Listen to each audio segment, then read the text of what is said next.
Kay in here with the History Rats. Happy Wednesday. Welcome back. Glad to see you. If you're new, welcome. Be sure to hit that like button and subscribe to the channel.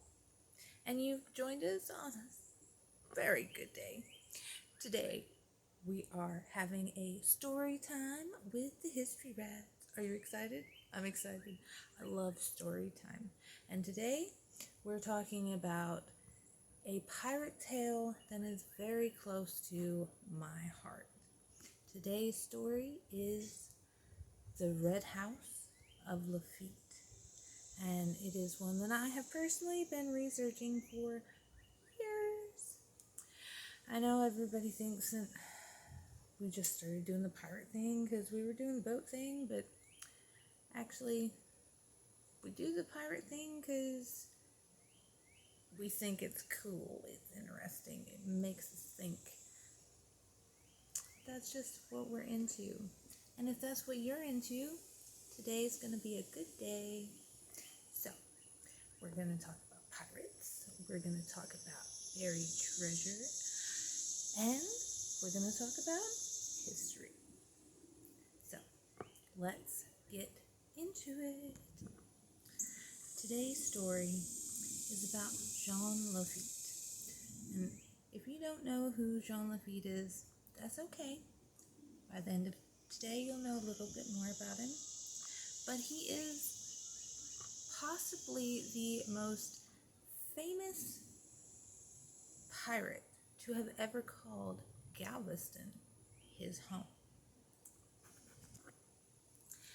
Lafitte came to call Galveston home sometime in the early 1800s. The historical marker outside of the Maison Rouge has it listed as 1817 was when the original structure was built. There are reports that Jean Lafitte actually helped with the Battle of New Orleans in the War of 1812, which historically speaking actually happened in 1814. In 1814, we took a little trip along with Colonel Jackson down the mighty Mississippi. We took a little bacon and we took a little beans and we caught the bloody British in a town called New Orleans. Fired our guns and the British kept coming. Was not as many as there was a while ago. Fired once more and they began running down the Mississippi to the Gulf of Mexico. So one of the people fighting the bloody British, no offense to any Britannia people, it's just the words of the song. So, one of the people fighting the British during the War of 1812 in the Battle of New Orleans was Jean Lafitte. He was part of the naval hoorah.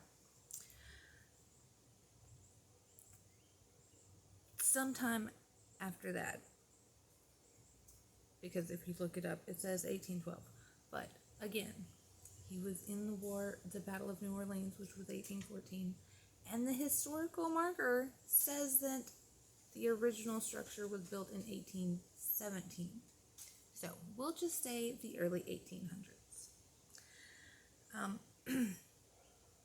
He moved here because the United States government forced him and his buccaneers to flee Barataria Bay.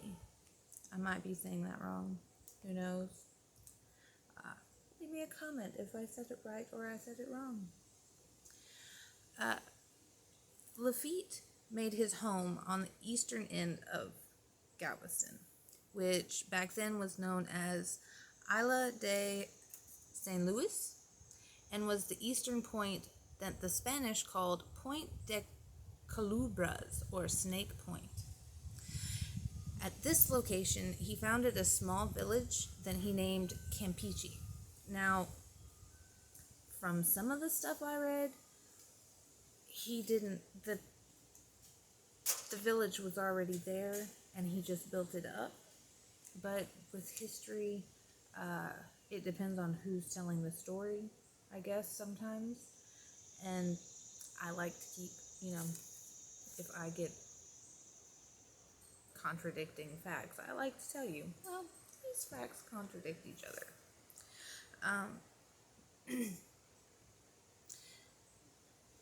The house that he built, he actually built away from the colony, away from Campeche.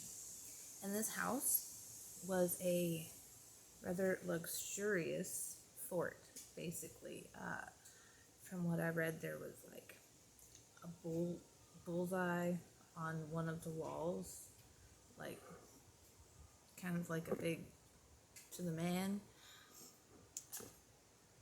And it was several rooms. It was a large house.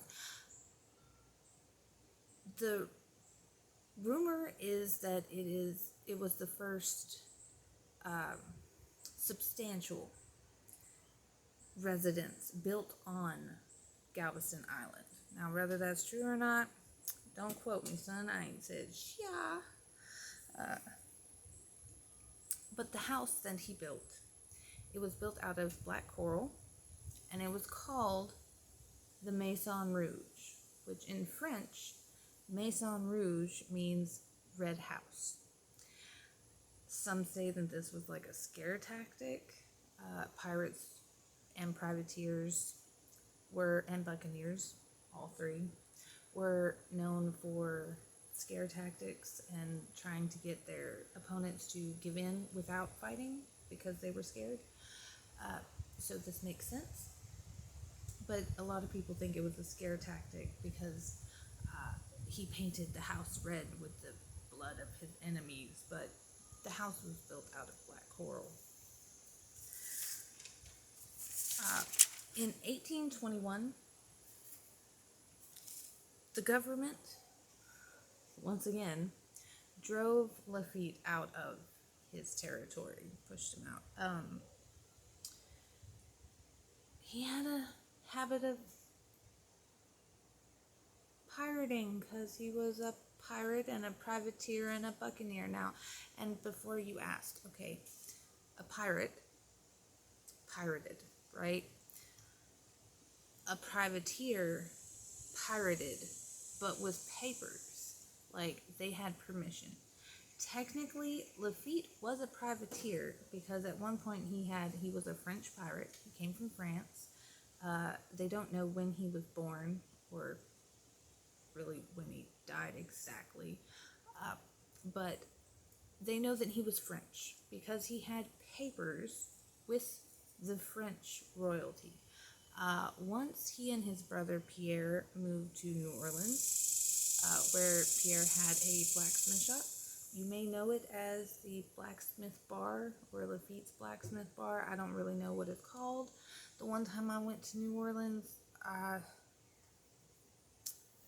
was a little flabbergasted, and I spaced out on the whole pirate part because I was kind of sad that my poppy told me that we couldn't go to the cemetery because I wanted to go see Marie Laveau's tomb. But I went with my grandmama and my aunt and my two cousins, and he said that because we were girls we couldn't go, so I wasn't allowed to go. So I was kind of bummed out, and I didn't think of other cool stuff we should have done. But anyway, so the blacksmith was actually a front to sell the pirated goods, the silks from the Spanish galleons and the spices and all that stuff. It was a front. It was a money washing scheme, basically. And that's what they got ran out of New Orleans for when Lafitte ended up in Galveston in 1817. So in 1821, guess what he got ran out of Galveston Island for? Pirating. But before he left, he took his pirate ship and he loaded up all of his treasures and all of his possessions, and he burned everything to the ground. Everything. The whole colony, his house, everything. Burned it to the ground. And he got on a ship and he sailed off into the history books. Now,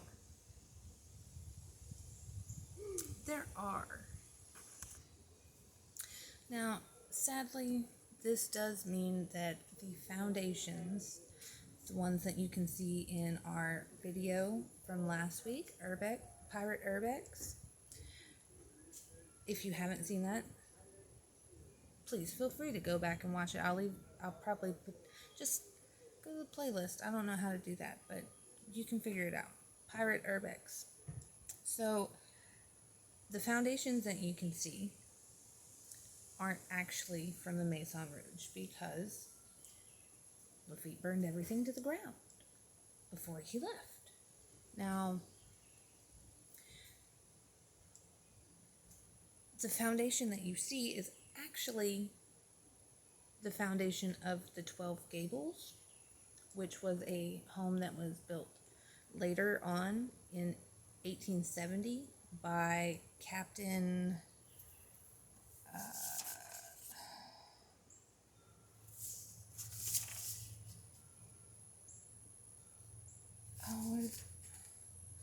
by Captain Hendricks in 1870. But it was built over top of the cellar and the foundation that was left behind of the Maison Rouge. So the foundation that you see isn't actually the Maison Rouge, but it's from 1870, so it's still historic. And there are rumors that the main staircase is actually from the Maison Rouge. I don't have evidence to back this up or say that that's not true, so your guess is as good as mine. But still historic. So, and you'll also notice in the video, Pirate UrbEx, there is a fence around the main structure that is there.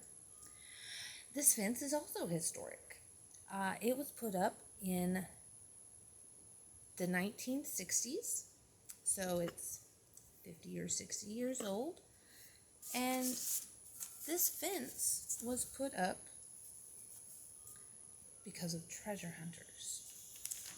Why would treasure hunters be a problem at the Maison Rouge, the former home of the notorious pirate and privateer Jean Lafitte?